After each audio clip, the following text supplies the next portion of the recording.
जीवन और जीवन से जुड़े विषयों पर गौतम बुद्ध का नजरिया बहुत सटीक और एकदम समझ में आने वाला ही रहा है। उन्होंने कभी किसी विषय को बहुत उलझाकर नहीं समझाया।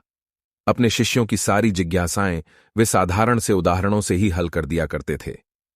एक बार बुद्ध से उनके एक शिष्य ने पूछा, भगवान, आपने आज तक यह नहीं बताया कि मृत्यु के बाद क्या होता है। उसकी बात सुनकर बुद्ध मुस्कुराए। फिर उन्होंने उससे पूछा, पहले मेरी एक बात का जवाब दो। अगर कोई कहीं जा रहा हो और अचानक कहीं से आकर उसके शरीर में एक जहर भरा तीर लग जाए तो उसे क्या करना चाहिए? पहले शरीर में घुस से तीर को हटाना ठीक रहेगा या फिर देखना कि बाण किधर से आया है और किसे लक्ष्य कर मारा गया है? शिष्य ने कहा, पहले तो शरीर में घुस से तीर को तुरंत निकालना चाहिए, नहीं तो जहर पूरे शरीर में फैल जाएगा। बुद्ध ने कहा, बिल्कुल ठीक कहा तुमने। अब यह बताओ कि पहले इस जीवन के दुखों के निवारण का उपाय किया जाए या मृत्यु की बाद की बातों के बारे में सोचा जाए? जो हमारे वश में है ही नहीं, उसका विचार ही क्यों करना? किसकी मृत्यु कब आएगी, ये सिर्फ परमात्मा जानता है।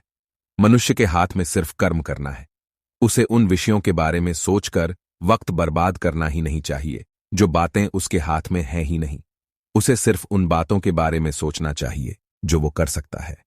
शिष्य अब समझ चुका था और उसकी जिज्ञासा शांत हो गई। सान को उन बातों के बारे में सोचकर समय नहीं गंवाना चाहिए जिन पर उसका कोई जोर ना हो।